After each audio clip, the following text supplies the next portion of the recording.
We want to welcome everybody. Good morning, good afternoon to this seminar. We are so pleased to have representatives for this panel, STEM for Women's Empowerment. And today we are going to start with Professor Manjit, who's going to set the scene and give us some background about this topic. Manjit. Sorry, I thought you were going to say something about me. Sorry, yes. Hold on. Well, yes, I will. Manjit is going to speak about where is the gap and how deep is the gap. I have been greatly appreciative to Manjit because of all the work she has done in Geneva promoting this very topic for years. She's the project leader of Stella, the Smart Technologies to Extend Lives with Linear Accelerators, an honorary CERN staff member, and CERN, as some of you know, is a particle physics lab in Geneva, Switzerland, and she's a visiting professor at the University of Oxford. Manjit. Thank you, Afton. Thank you, everybody. Good afternoon, morning, evening to all of you. Can you see my screen? Yes, yes, we can. Perfect. Okay, so as Afton said, I'm going to discuss where is the gap. But I think the first thing is I wanted to say what a pleasure it is to have so many of you on the panel and some wonderful panelists. And we hope to shed some light about the gap. And some gaps are easy and others are not so easy, okay? So here, actually, I'm not sure if you can see, is it better this way? Make it presentation, presenter, not presenter view, but yeah, this is it. Okay. This is it. Right. Okay, so I want to actually talk about, where is the gap? Well, some gaps are easy to see. Those of you who know me have seen this particular slide often, that this is the globe at night, and you can see very easily the gap. Okay, it's world lit up, where the technology is, where is a lot of concentration of people, money, all the things we are talking about. But sometimes the technology and the gap is not so easy to see. And I actually picked the Grand Canyon because one of the things about the Grand Canyon is when you walk nearby, you don't realize there's a gap. As you get closer, you start to see the gap. And when you get to the edge, you realize how wide, how deep, how difficult is the gap, okay? So the reason why I'm discussing this is because when we start talking about empowerment, gender equality, economic equality, there are very many layers of what we are talking about the gap. So this is the best metaphor I could come up with because when I went first to the Grand Canyon, I didn't even know it was there, okay? So now, when we talk about, again, gender equality, the SDG Goal 5 is empowering all women and girls. So really to give equal rights to resources, ownership, services, everything to empower them, but also empower their families, empower their culture, empower their countries, okay? And the idea of using enabling technologies, ICTs, to help this is really key. And this is one of the reasons why we wanted to push the STEM for empowerment. By the way, somebody asked me what is STEM? Science, technology, engineering, mathematics as a global thing, but it's really all of those. And it's really to also to be able to adopt and strengthen policy on these gaps. And I'm very, very happy that actually we have a panelists coming from all over the globe. We have Mimoza coming from here, which actually has less differences than we have in Western Europe. So I hope she will tell us about that. And then we have Rabia over here, where there are quite a lot of differences, okay? So, and then of course, we are going to have Margarita, who's also going to tell us how science technology can be used for collaboration, peace, and security. So these are also key intrinsic points if we want to be moving the world forward. And if you think lots of changes have happened, 2012, 2017. Unfortunately, there are small, subtle changes, but not dramatic changes, which we would like to see. So what is it that we can do to have these dramatic changes? Same thing with these scissor diagrams. You've seen them. I'm sure anybody is interested in this topic. And so this was 1999, 2003. These are the EU figures. And this is now 2013 to 2016. And you see there are some changes, 7-8%, but not anywhere near equality. What is hopeful and understanding is that middle level is now starting to flatten out. So the scissor diagrams are not as far away from each other, but when you start coming to the leadership, we still have that challenge. And just to say that, recently there was a UK study showing the cost of economy of losing women from STEM. It was estimated to a huge £2 billion. It's economic challenge as well. And the thing is, we have 33% of the intake at undergraduate levels. And by the time you get to the professor level, there's only 9%. And that's waste of education, training, talent of how it should be exploited. So, and this is really, it's a big puzzle, it's a big problem, it's a multifaceted problem, many things are needed. So now talk about the gap, reality in numbers, out of balance, all employees, leadership employees. And it doesn't matter whether you look at healthcare, education, profit, software, energy, manufacturing, you see, leadership. And interestingly, the highest leadership is non-profit and NGOs. Okay, because I think we start looking at what are the values and what we're looking at. And then here's another one.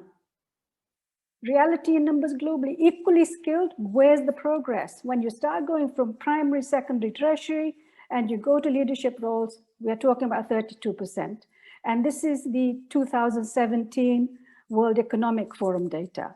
And recently, the World Economic Forum data from 2020 is looking at the new IT, AI technologies, cloud computing, engineering, data, and once again, we have similar challenges. And these are the new technologies that are going to make a lot of difference in the coming 10, 20, 30 years. So what do we do? And empowering and sharing power. Well, you can't share something which you don't have. And this is a big challenge. And the troubling result that came out of the Economic Global Forum is going to take 99.5 years to reach gender parity. I don't think any of us on this panel are going to be alive to do that, but I would like to, at least the young generation, to be there. So what can we do so that that 99 years becomes a little bit shorter? What can we do? So, so we need action. Okay, yes, but what can we do in reality? The reality is overcoming gender bias needs lots of direction. It's not just one thing that's going to make a difference. From education to politics, to family, countries, equality, promotion, opportunities, career paths. We need all of it because we have this huge thing we are trying to pull and we can't pull it alone, okay?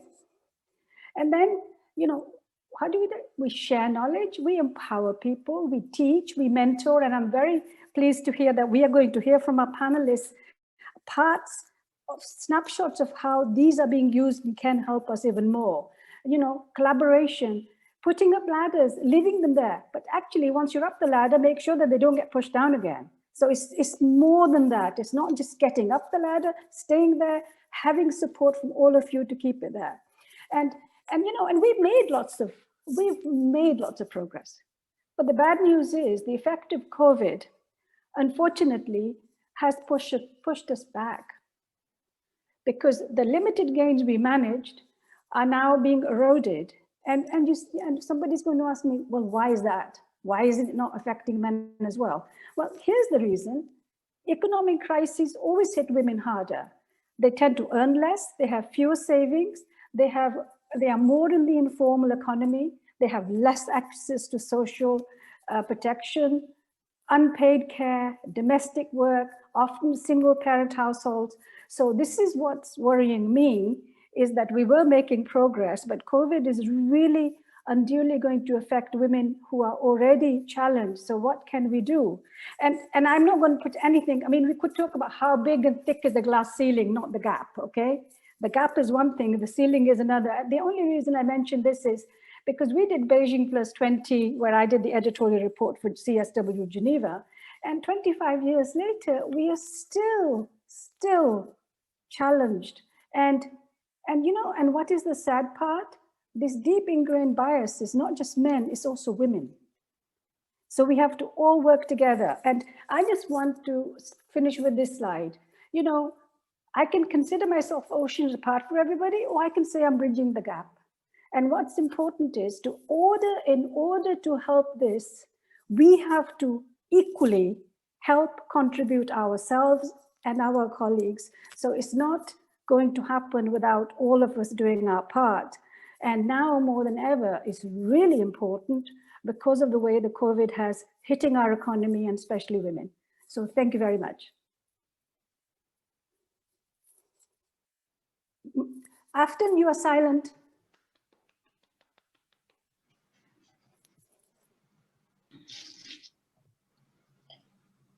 Thank you so much, Manjit, for starting this panel out and giving us some perspective. We need this kind of perspective to be able to go ahead. And I will say, from years of association, Manjit has been a pioneer and a leader in this, particularly at CERN and with students. And she has made a difference in the international world. And I'm sure that because of her efforts, we're going to be able to move forward. But this really certainly has set the stage for talking about what are the issues. Thank you very much. You've been a real leader and we appreciate your getting this panel together. Thank you, Afton. Next, I would like to introduce Professor Mimoza Ristova. And hello. She is a university professor, scholar, a columnist, a novelist, a playwright, and human rights activist. She was born in Skopje in Macedonia, and there she has done some amazing things. She is a recipient of the NATO NS National Science Foundation Science for Peace postgraduate grant. She's done many things, and her ability to author and explain so many publications, 90 scientific publications, and she's received a patent for this, has made such a difference for people to understand better STEM and the empowerment of women.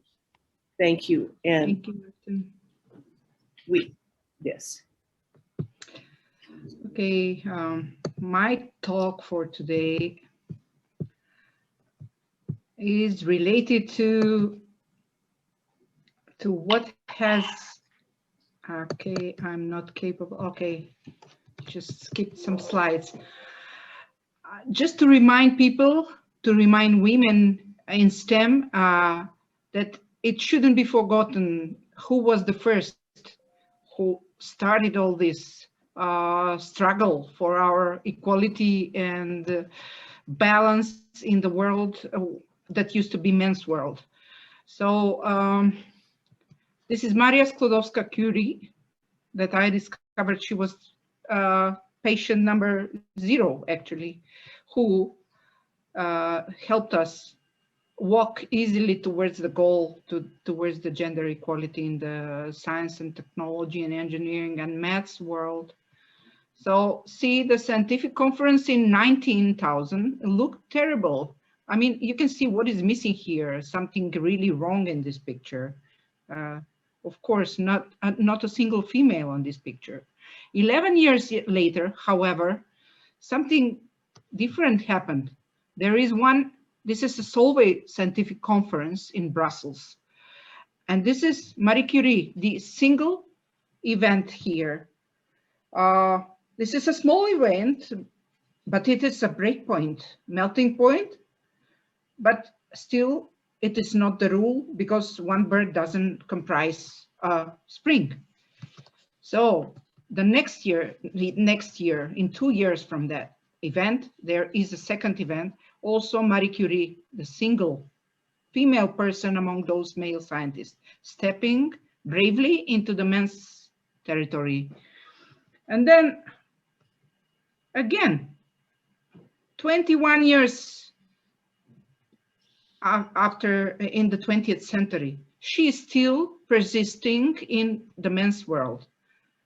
But the real change happened in the Solvay Conference in 1933. 3 women. This is some mother's legacy. Irene Curie, Marie Curie, and another physicist, nuclear physicist, Lisa Meitner.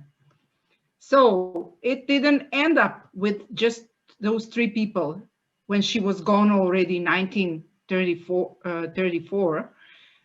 There were other women attending conferences. So we can say that the ice was really broken at that point. And this is the year when we can say that we are becoming part of the scientific world legally. I mean, participation at the conferences and presenting results means that we are really becoming part of it.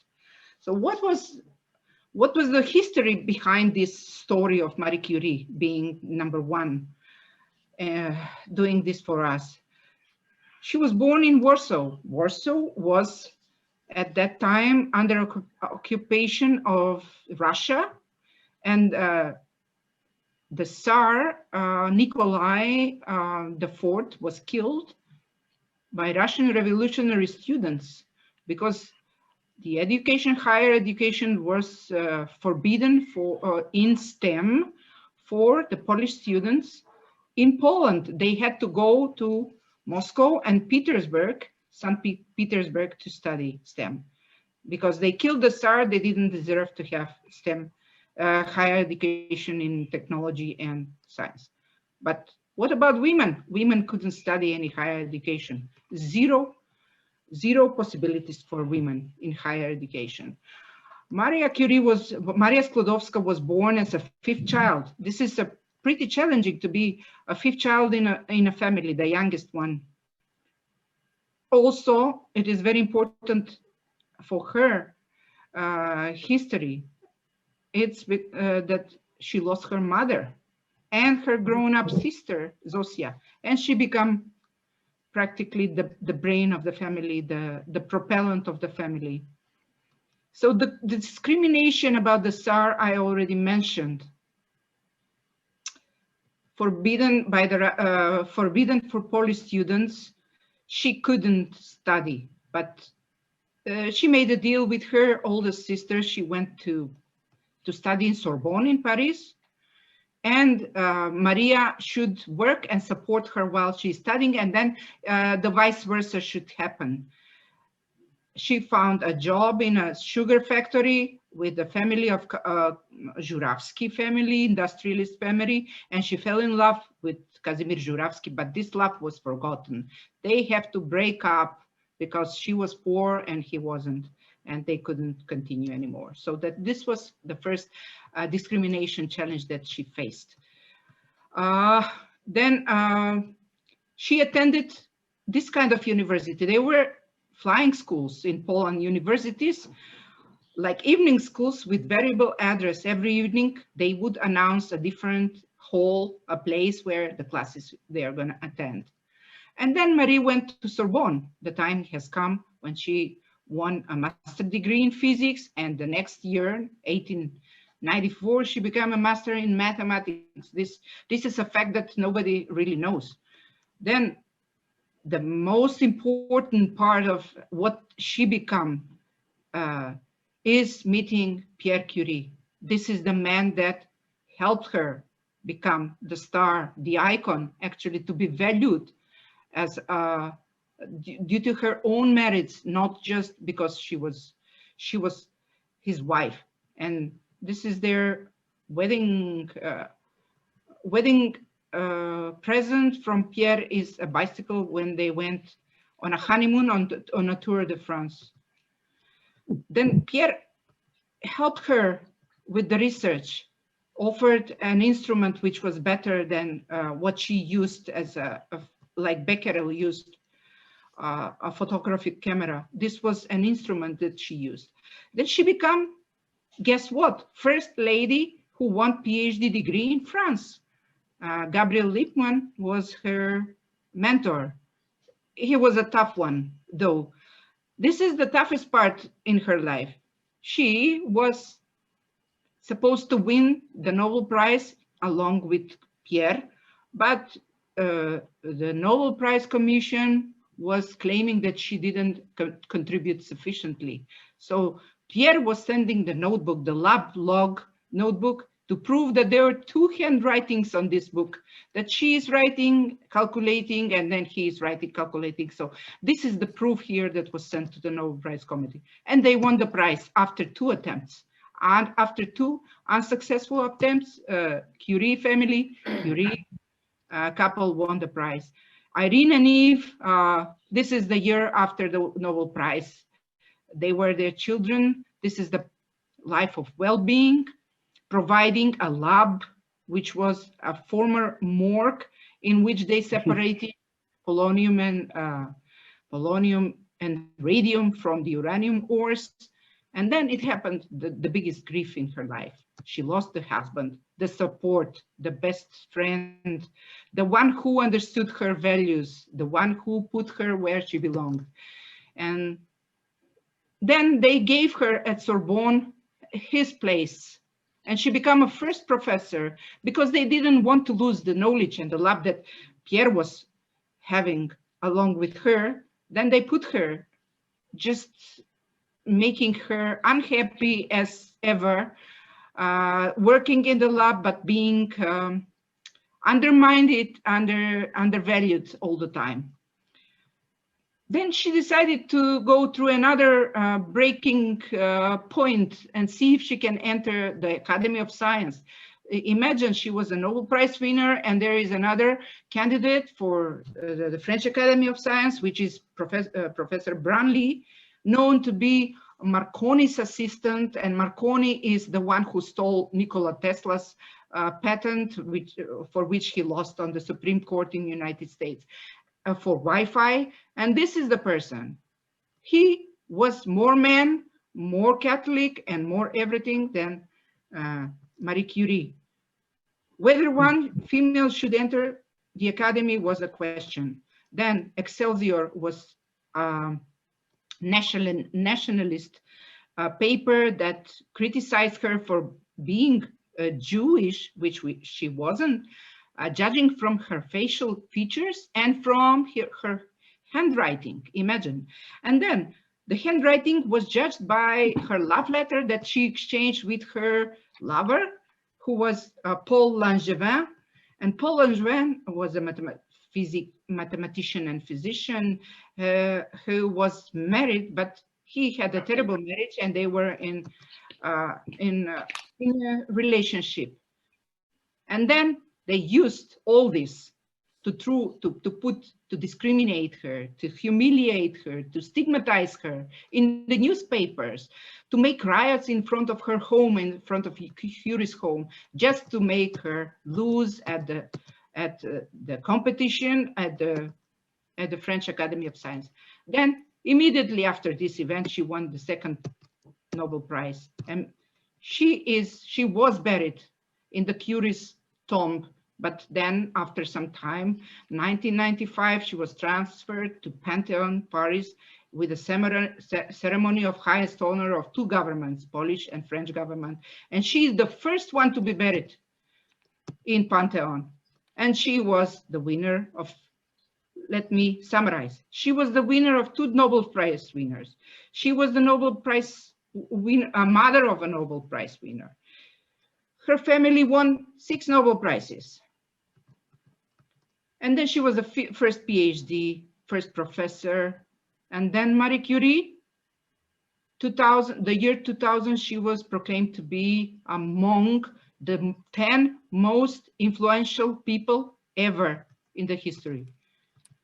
So this is the last slide showing how far we have gone from the day 1 when she made the breakthrough till today. So we, my country, proudly I may announce, it is a champion according to these statistics here, that we have 93%. We overtook we overtook actually, but this is not true. This is just the virtual reality. This is not real. I mean, the political positions, leading positions, the management positions are always led by men in my country, but Europe looks like this. Everywhere where it is green, it is over about 40 to 50% and over. So thank you for your attention. Thank you so much. It was fascinating to hear this history and to become enlightened by your remarks about the progress that women has made and the history. We really do appreciate it. Thank you very much. Next, Rabina Syed is from Nigeria, and she is going to speak to us and share a bit because she is the full professor of physics.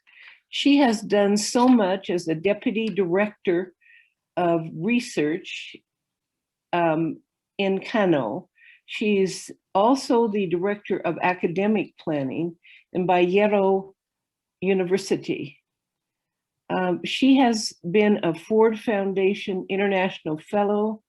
She has been a visiting scholar, and she's raised a family. She's done so many things. And so we are really going to be interested to hear how she did this. She's speaking on role modeling and mentoring as a key component for getting and retaining the young generation in STEM. That's our future. Rabia. Thank you very much, Afton, for that introduction. And welcome, everyone. I'm glad that you're here. It's an honor for me to be speaking to you. I will try this and see if I will be able to share my screen. Please do give me a moment, and then I would. Okay.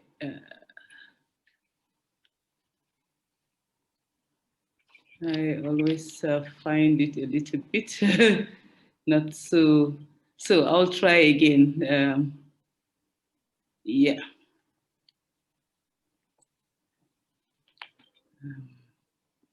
I don't know. I need to. Is it? Can you see the screen? Yes, now Yes, we can fine. see the screen. Thank you. I don't know if I need to like modify. So I think it's fine. it's fine. Yes, Okay. good. Oh, okay. Thank you very much. Thank you. I don't seem to like see it. So, this is it. I will be speaking on role modeling and mentoring as a key component for getting more of the young people into STEM and probably also retaining them. So I just want to like say these few words. Why we all need a role model. If the young people are listening to me, it's, I want to speak a little bit about why we all need a role model, and then what is about being a role model, and then the mentoring process, and then I want to give a little bit of notes to mentors, and then a note to the mentees. The reason we need a role, all of us need a role model, one way or the other, is that role models help to show us the way. Once we are able to see someone doing something that we want to do, and then that gives us courage. I say this from experience. In my university, it was established, it became a full-fledged university in 1977.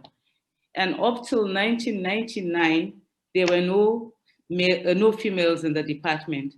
And then suddenly, because of the agitations of women, and then the call for gender equality, and also the need for women to be seen, and any institution that is seen to give a chance to women was also highly regarded, and also it helps in funding.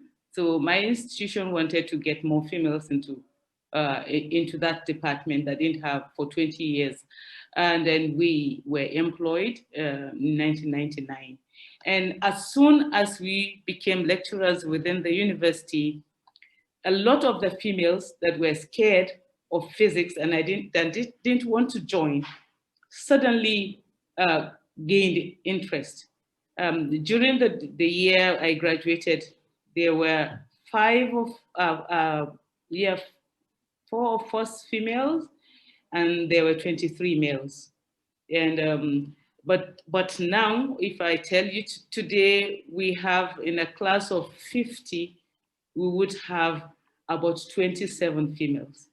So it's really been a lot of success, and I put that as a key reason, because being a role model, being there for the young ones to see, encourage them to also pursue.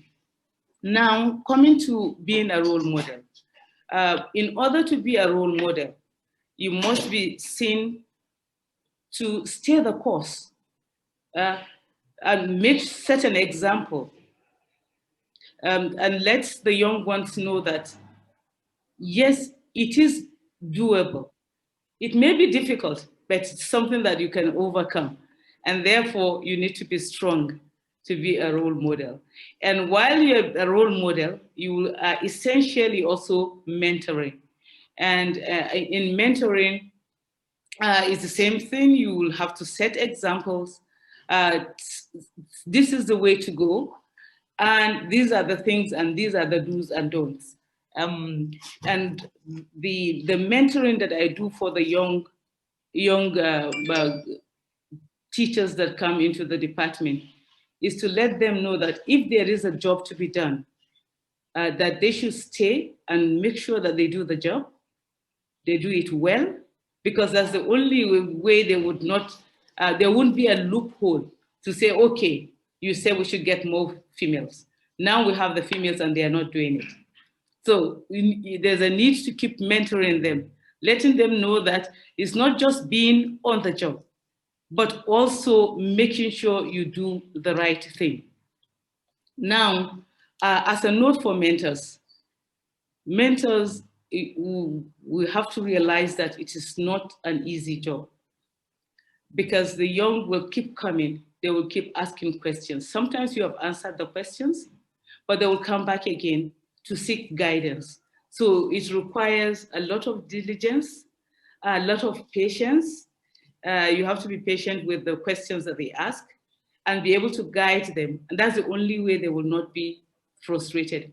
Otherwise, they will get frustrated if you don't give them the guidance. Then a note for the mentees, and this goes for all the young ones that will be hearing me, and some of them are my students, and some of them are people that I've met, that I've mentored, is that in the course of seeking the guidance of the mentees, they should also realize that the mentor has a lot to do. You will get mentees asking you for references, and they would ask for the references and they want it in an instant, as if you are just there to do that and not doing any other job. So I want the mentees to realize also that in spite of mentors trying to mentor them, to give them guidance, to show them the way, they have a lot also to do.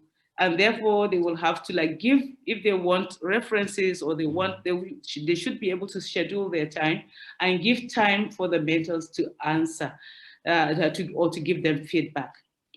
Now I have placed this picture here just as an explanation to show that this job of mentor, the mentor-mentee thing, is something that has to be done together.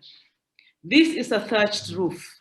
In the part of Nigeria where I come from, the thatched roof, this thatched, you have a rounded building, which is usually made of mud, and then the roof will be from thatch, and it's usually from either the corn stalk after the harvest, and then it is knitted into a mat which forms this. But after it is done on the ground, it will need to be carried and placed on the roof. But it is not possible to carry it with one hand, because if you attempt to carry it in one hand, it just breaks into pieces. So there, strategically, people would be at edges where they hold it until they get to the, and then they place it on the roof.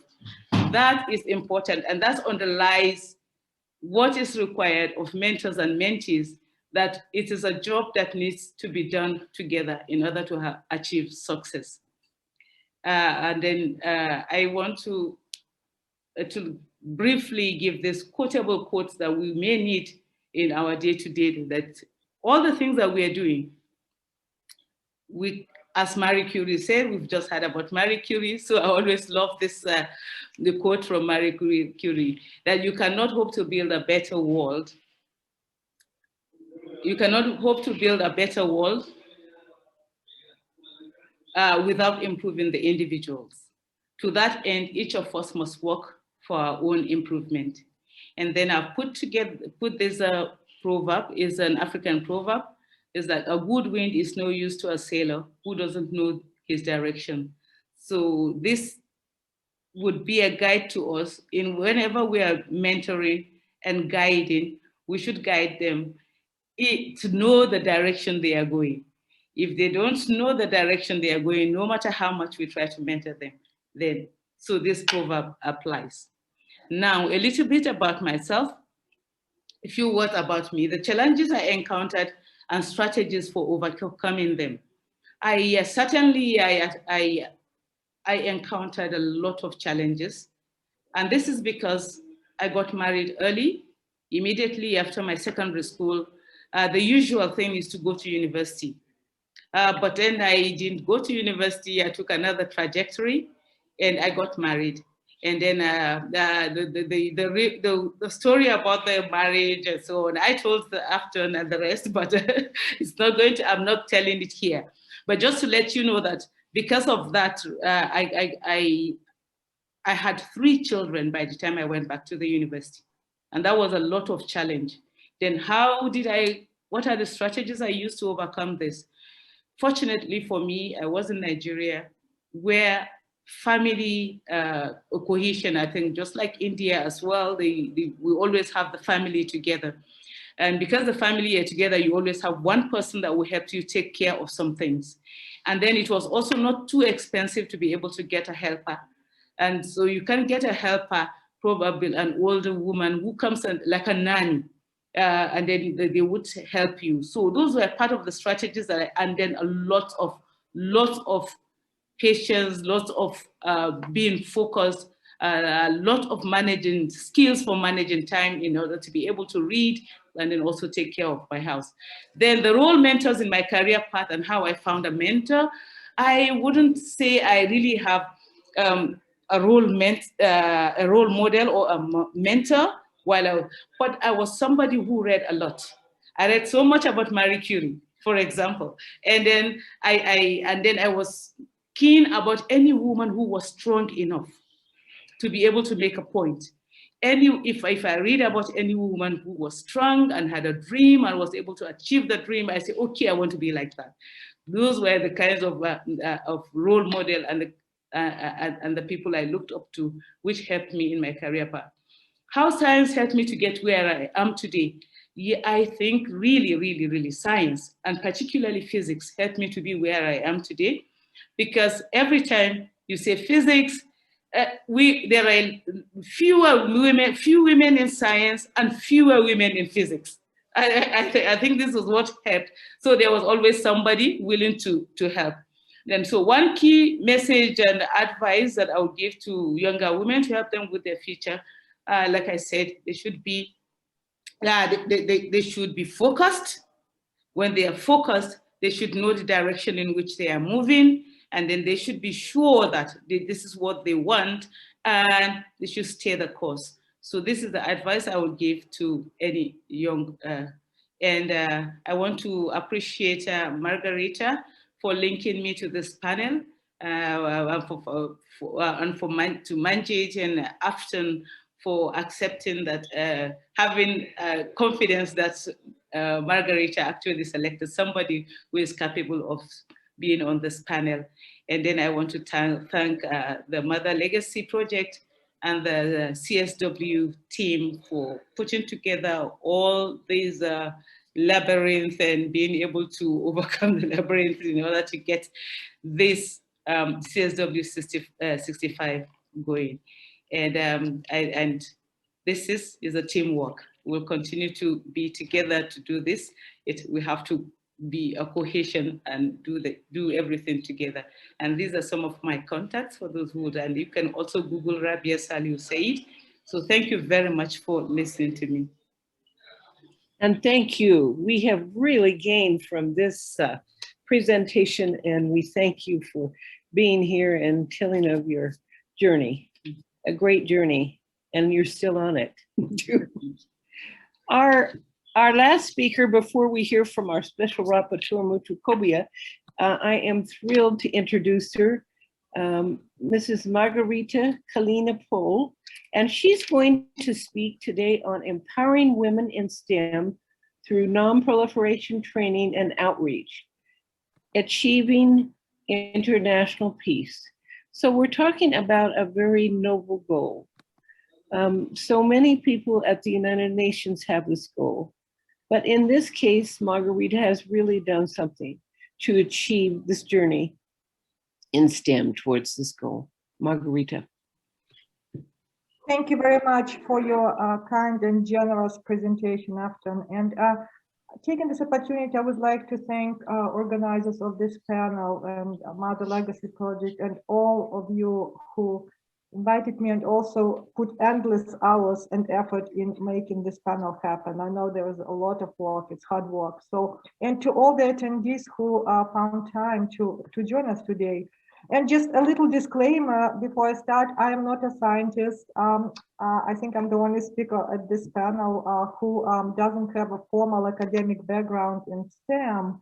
But throughout my career in the research related to the weapons of mass destruction and proliferation, I learned to appreciate science. I actually learned some science by taking professional courses, you know, for like Science for Dummies, which helps me understand the basic principles of the work I'm doing. And also, I had an incredible opportunity to work with amazing women in STEM from all over the world, especially through various training programs, which my center does to engage women in STEM in broader international security domain to advance their roles as decision makers, as policy makers, and also as technical consultants to policy research on these important issues.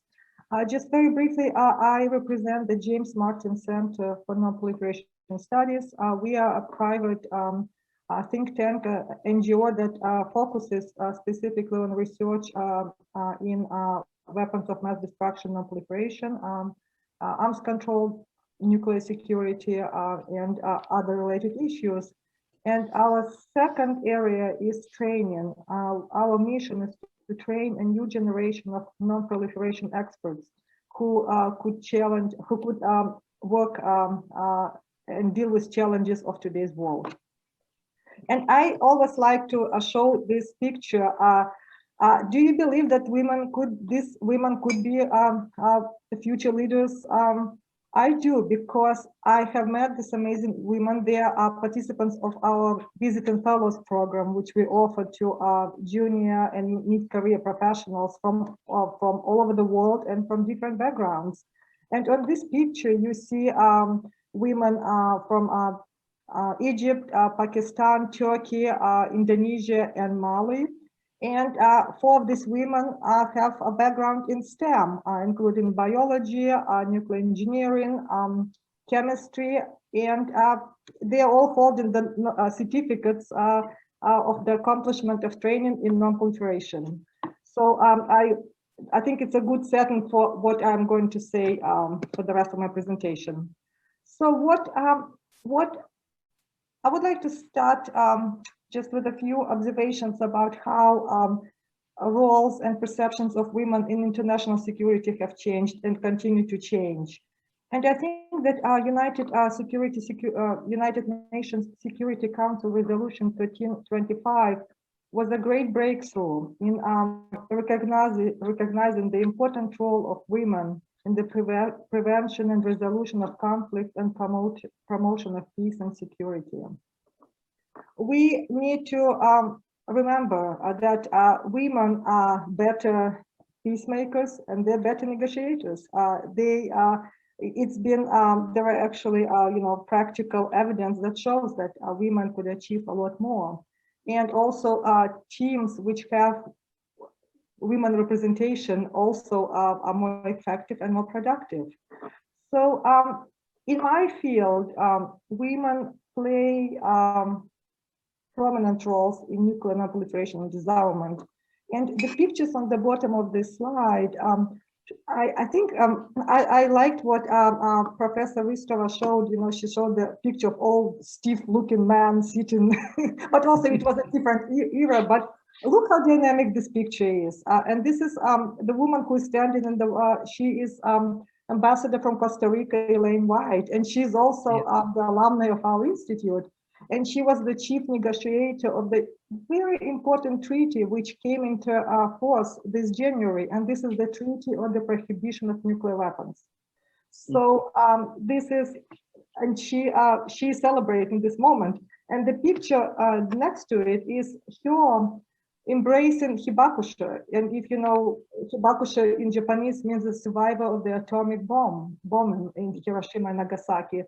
And to me, these are so. There is so much warmth, but also power in these pictures. So, but what I am also, I don't know who is our audience today. If you are also, if you're women in STEM, and if you consider international careers in international security, peacekeeping, non-proliferation, there are so many opportunities for you there. But before we talk about opportunities, let me say a few words about barriers. And cultural stereotypes and expectations, something that we're all familiar with. And for the sake of time, I will just go to the second is lack of visibility and recognition of women contributions. And in my field, on a daily basis, I work with women who are working in the nuclear safety area, nuclear security fields, chemical security, biological security and safety. On a daily basis, I see amazing work they do. But when you go to Vienna or other international meetings, where other international meetings are held, mostly it's women or it's men who represent their countries, their organizations at these conventions. And I think that if we change this approach and help promote women's visibility in international arena, that will help advance them in their careers at their home organizations, but it will also help us change the perceptions and that women are present in the international security. And there are also a lot of women in STEM. Another problem which we face is that the problem of panels, and a panel is a panel which consists of only male experts at conferences or professional meetings. And one of the arguments is that, yes, we couldn't find women speakers on this topic. And Ambassador Bonnie Jenkins from the United States, who is the founder of the Women of Color Advancing Peace and Security, it stands for WCAPS organization, she created a sort of like a database, which she calls, I think, expertise pipeline, where she, by topic, she lists all women experts. All you need to do is just to go to her website and you will find a speaker on any topic, whether it's cybersecurity, peacekeeping, illicit trafficking in nuclear material, all topics. And there are so many women out there. You just need maybe to look a little bit harder. So, and Rabia did a great job talking about the importance of the mentors in women's lives and allies. And that's the problem that some women have, is that, they either work at an organization which they think doesn't have allies for them, or it's hard for them to find a mentor. For me, I was very fortunate to actually work with women who have background in nuclear physics or other related field, and I could come to them and I could talk to them and ask them to explain me a particular technical concept which I might not understand. And they will never say, well, let me make sure that you will understand this as a woman, you know. No, she will just tell me, you know, how it works. Because I've been told sometimes, you know, by some male counterparts that, you know, let me make sure that you understand it as a non-scientist and as a woman. So we need to change that. And I think women talking to other women is something that helps overcome this, you know, barrier. Also, it is important to recognize that many graduates, whether they have a STEM background or policy background, sometimes they don't have a clear vision of various career paths.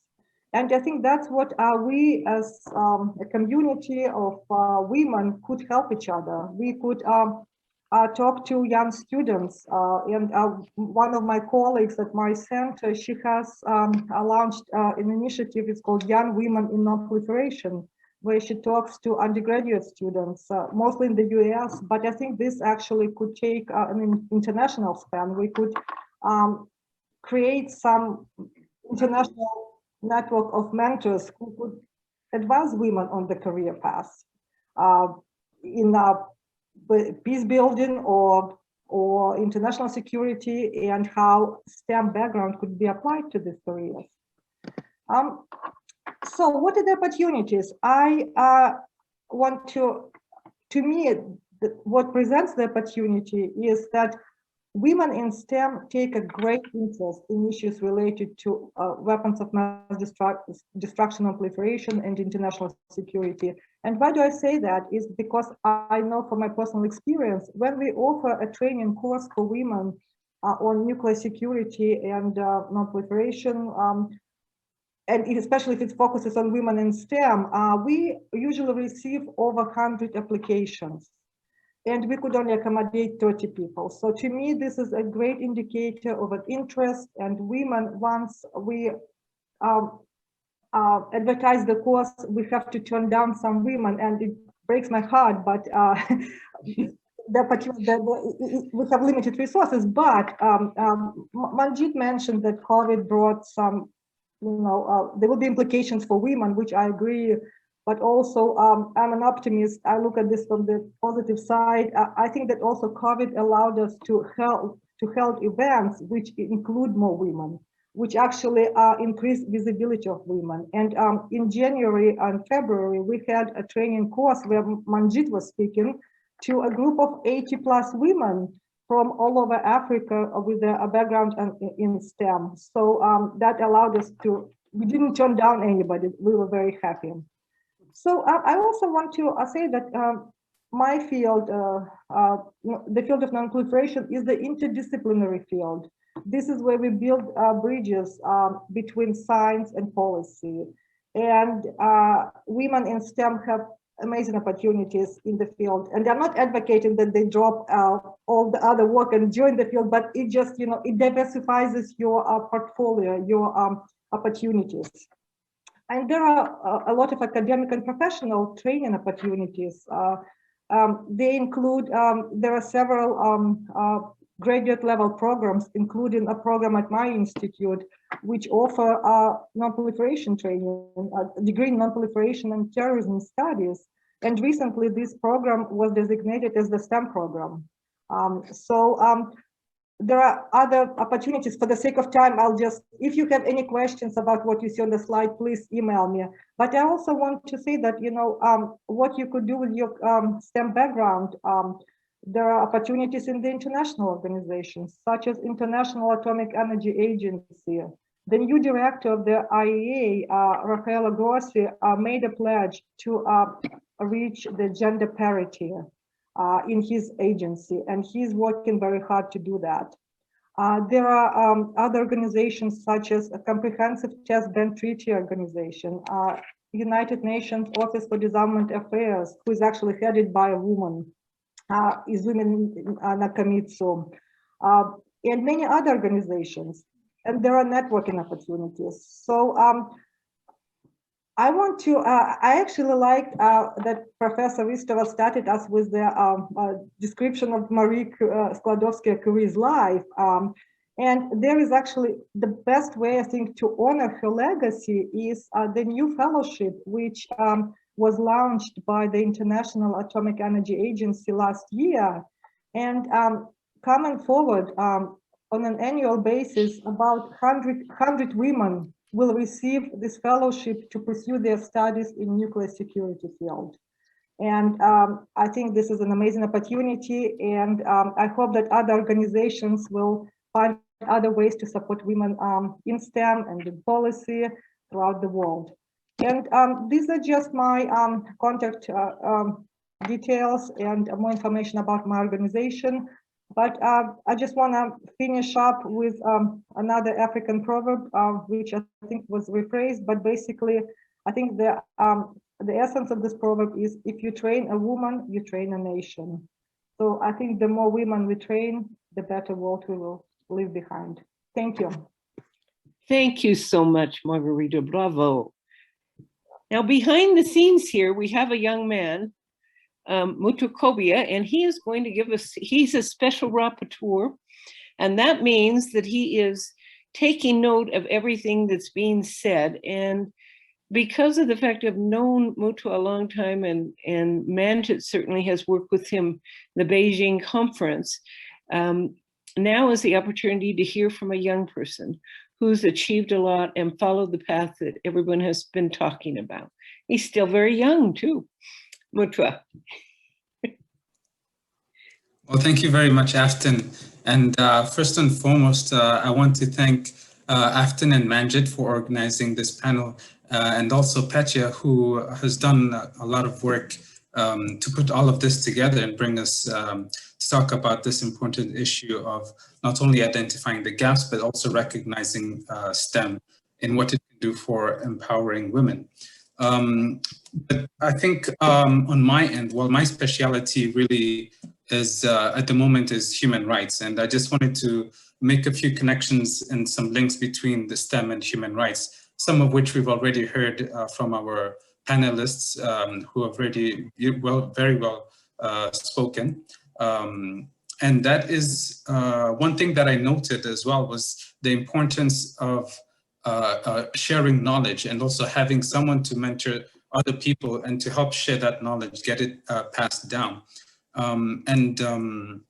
I think some other links that I can make as well with, this is just from what I've heard from the panel, from the panelists' presentations, but then the links I wanted to make between the STEM and the human rights was, if we look at previous UN documents, such as CEDAW and even the Millennium Development Goals, as Manjit mentioned, the SDGs, there is that the ensuring of empowerment of women, not only in, in what they're doing, but in various fields as well. So, and we're talking about the various fields of human rights.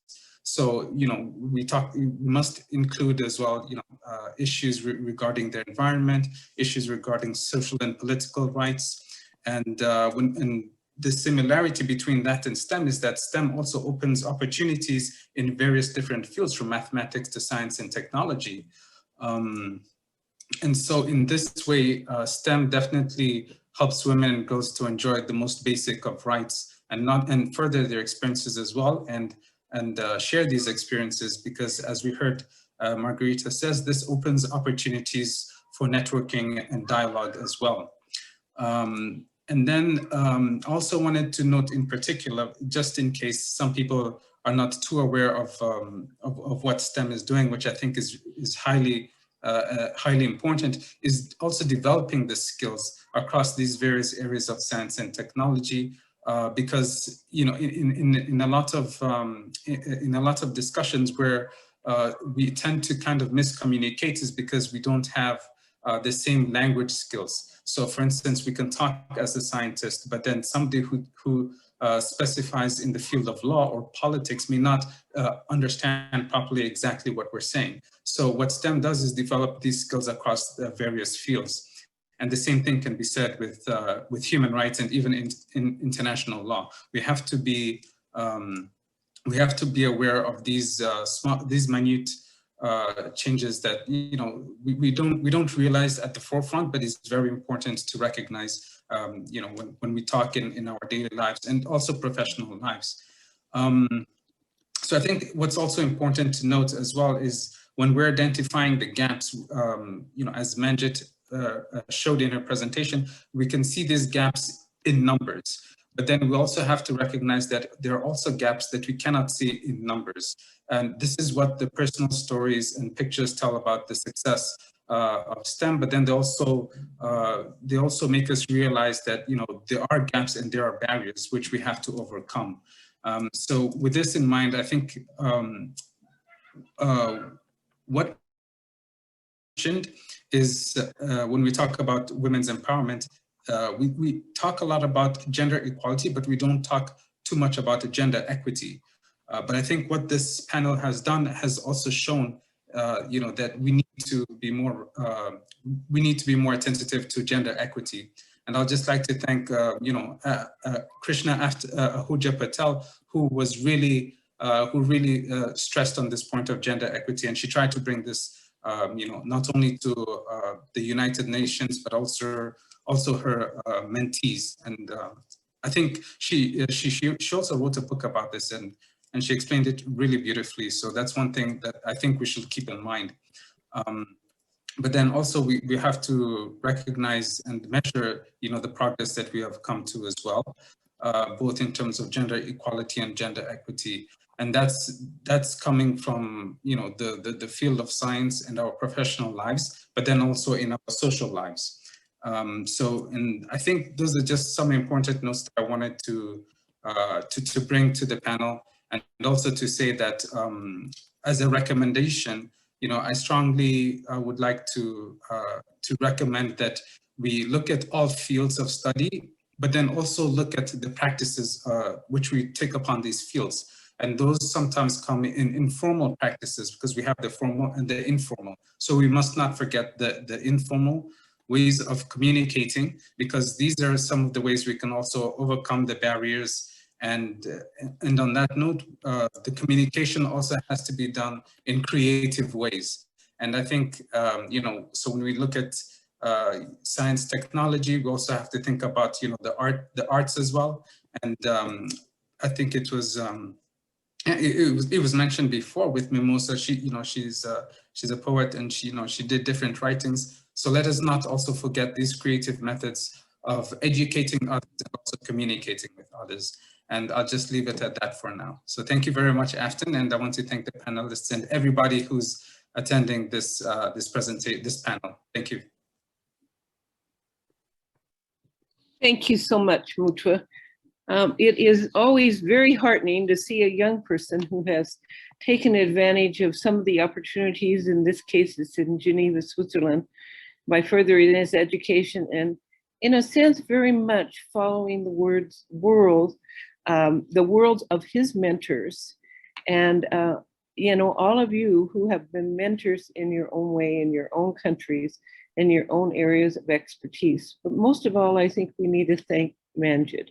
She has really, in terms of the fact that this has been a very new platform this year, has had to put it together almost single-handedly. And we couldn't have done it without her, as have her many students in the past seen and done as well. So thank you, especially Manjit, for your many contributions. Thanks, Afton. And now I'm not sure exactly how much time we have left. We have 15 minutes. And so this means that we can maybe have some questions. And then we are going to have a summary from every one of the panelists too, as well. So I'm trying to see if we have very many from our audience. Because some of the questions we initially ask is, is, and that we heard today, is highlights from journeys of women that have actually been scientists in STEM, as well as the challenges they've encountered and strategies for overcoming them in order to move forward. And we've talked a little about the role of mentors and maybe how they found mentors. The speakers have talked about this. And then the most important concept, which really, in terms of my being a pioneer in the years I was at my undergraduate universities, is how did science help you in your life's journey? And I think this has been an invaluable kind of a concept for at least me. Now, I don't see if there are any questions. Do any of you see questions from the audience? Question in the chat room. Oh, about mentorship. okay. Letitia?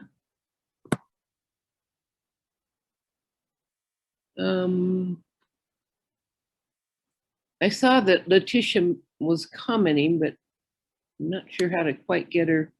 So, Afton, Can you? Yes. So what she's asking is, do you think it's better for aspiring women in STEM to have male or female mentors? Question. Okay. I can try to answer one. Yes, that would be good. Well, actually, I would be grateful for having any mentors, irrespective of whether they are male or female. One. Secondly, having experienced this field for many, many years, actually, for a woman, it might be very interesting to have a male mentor because often they're the ones who are playing the key roles, are invited speakers, are heads of departments, and so on. So if they are willing and they have the time to be able to mentor younger women to see how that works, I think that would be really interesting. My perspective. Thank you. Yes. Anyone else would like to contribute to that? Yes, I would like to just say a little here that in my career, I would say that the male mentors or male colleagues have always been the most helpful. For example, the Elsevier Foundation Award that I won, I was nominated by a man. And also a lot of other things that came my way. For example, like Dr. Hubert Foy. He's also a male, and he has thrown a lot of opportunities my way. And so sometimes we actually feel that the male are also very important because if they do support, we get a lot. We get further. We move faster. A longer distance. So but it would be good to have both a male and female mentor. Thank you very much. I would like to add something to this. Okay. It is always good to have Pierre Curie to push some wind into your back, and then you will go easily into the men's world, because there is more ease in if there is a male mentor to introduce you into the men's world, and then you can show them that you are practically equal, but there is somebody who needs to take you there first.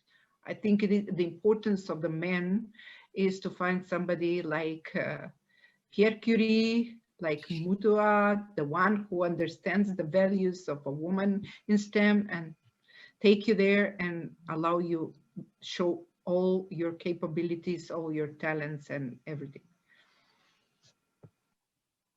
Thank you. We had a question from Letitia. We don't see her questions as yet, but Letitia has done much, in terms of in her personal and now her professional life of developing very important in terms of saving women's lives through childbirth. And she has worked with the Mother's Legacy Project, and she does have a question regarding women in peacemaking and peacekeeping. I'm not sure I don't see her question yet. I've asked her to write the question. Yes, I saw that. Okay, well, again, we talked a little about science and how it helped you in your life's journey, and we're running fairly short of time. So unless we get another question,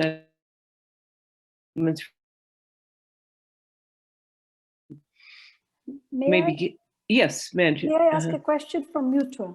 Okay. Please. Because he's seen us trying to struggle with this for 20 years almost in the Geneva area. And as a young man and somebody who cares about this and is very supportive, what can we do to meet, you know, as I said, it's 99.5 years. What could be some idea to perhaps reduce to 50 years to get parity and equity? And I don't mean just equality. I think that's the million-dollar question. I think this may also relate a little bit to the previous question and answers that were already made in terms of mentorship and having male mentors to be there to open the doors.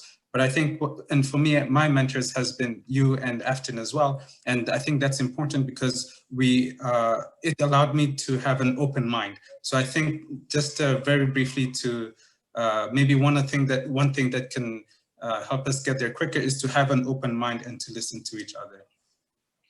Okay, thank you, Mutua. And here's a question for Margarita. She's being asked how women can enter into a peacemaking career, because the barriers there are enormous. I hear you. It's a very competitive, you know, I have never tried to apply for a job at the UN, but I've heard that it's a very competitive and it's a very difficult process. So it's, for example, but you know, there are other opportunities. I guess if you're interested in the UN jobs, I don't think I could speak because I haven't worked for the UN system. I work at the NGO in the United States. So, but I know that you have to, general advice would be really, you know, networking, because once people get to know you, recognize your name, that is always, I think, a way to get your foot in the door. Or maybe, you know, have an ally at the organization where you want to apply, who actually, you know, who knows your credentials and your experience. But this would be my advice. But again, maybe other panelists have other ideas. But I hear you, and I hear your concern, because I had a lot of there are also a lot of women who are trying to get jobs at the International Atomic Energy Agency, which, as you may know, is UN nuclear watchdog. So it's hard, but people do get in. It just maybe takes time. And be persistent, you know. And what also sometimes what I think worked for many women I talk to, if you don't get in for one job, try to apply for another job, and eventually, you know, I think your resume and your CV will be noticed, unless I'm completely optimistic about this. But I think you know, maybe Rabia, do you have you're smiling? Yeah, I think it's like that. Like for the IAEA, you can always register. And then there's a page where you can put in your profile and all your qualifications, and then they say you have a password, and then they will tell you that you can go in at any time. They will let you know which one suits your qualifications, and then they can always search for you. I have been there for like about 2 also 3 what years. I think that maybe Yeah, I've never been contacted yet, but but it's worth just keeping it there. When I spoke to somebody, I said, okay, I had my profile, but nobody else. He said, just keep it there. I waited for like 5 years. And then one day they just said this matched my qualifications, and then I was called. So it's just worth trying. And I agree with you that if you have somebody there in there also, it helps. It helps.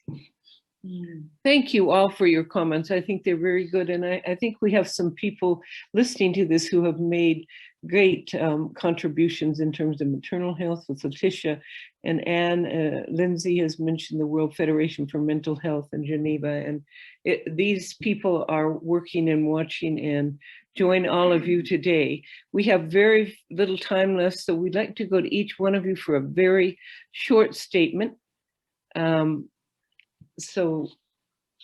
Let's start with Mimoza, Professor Mimoza. Thank you, Afton. I would like to thank you again for inviting me to be part of such an important panel. And I would like to thank Manjit, and I would like to show that she is the example of a person that lifts up the women from the underground, takes them above and pushes them to the sky and tells them that the sky is a limit. So thank you, Manjit, for being. Thank you. Yes. Mutua Kobia. Thank you. I think I'll just end with one thing as well related to Manjit's question about how to reduce the years and the gap is, I think one thing I'd like to relay is to also communicate what we have talked about here to our inner circles. So bring it from outside, closer in us and more personal. Thank you. Okay, thank you, Mutua. Manjit? Well, all I can say is thank you for all your kind words, all of you. I was born in a village where a mother who couldn't go to school was not allowed to go to school. Never saw, we didn't have gas, electricity, radio, nothing. And I have spent my last 20 years in the most advanced technological place that exists, which is CERN, and also the World Wide Web and everything. So what can I tell you is, if I can do it, so can everybody else. It demands passion, it demands vision, it demands persistence, and you have to keep trying because it's important not just for you, but the world we live in. Thank you very much. And thank you for all the many contributions you've done to make this happen. You bridged the gap, indeed. It's a huge gap, but we made a tiny bit footstep. Right. Rabia. Okay. Yes. Yeah, okay. I would just like to say, to end with this quote from Eleanor Roosevelt, where she says that women are like tea bags, and you never know how strong they are until you immerse them in hot water. So don't mind the challenges, because the challenges will show how strong you are. And we keep doing our jobs. Thank you for having me. Thank you for participating. We really have appreciated all you've added to this. And last but not least, because she in her presentation really looked towards the future to achieve peace, and that is something that would be a wonderful thing for all of us to see in our lifetimes. Margarita. Thank you. Just to sum up and looking forward, I think as women in STEM and policy, we can make a huge difference. And I think if we work together, if we have each other's back with the support of men like Mutua, I am so glad to have a man on the panel too, because you are helping us make the change. Because if we are just talking to ourselves, we are preaching to the choir. We need men like you. And I applaud your comments, which are so, you know, there is an initiative called International Gender Champions Initiative in Nuclear Policy. Maybe this is something that we could launch, International Gender Initiative in STEM, and where we could actually have men and women work on the common goal. And I think the common goal for me is, you know, making this a safer place where our children, grandchildren, you know, could only see peace and not wars. So on this note, I want to thank you, Paul, for being here. Thank you very much. Well, we've heard from everybody as a summary statement, and we want to thank every one of you, each and every one of you. And also we'd like to thank the people that are listening. We've had some good comments. Mutua is going to work on a summary for us with all of the inputs in it. And of course, if you'd like to reach us, I'm sure that you can contact us, and any of the panelists here will be happy to answer any questions. Thank you all so much. Manjit, Afton, a last word. I would like to thank Afton because, you know, we've been thanking everybody else. So Afton, in the background for 20 years, bringing so many young people to the UN, making them aware, understanding young people from the States as to what the UN stands for, what are the visions, what are the possibilities, and how you can move forward. So I'd like to thank Afton, actually, really, because you do this, all this behind the background. But all of us are really important pieces of the jigsaw to make the full story. Thanks, Afton. Thank you. Okay. Well, thank you everyone for participating, and I think our time is just about up. Okay. Thank you.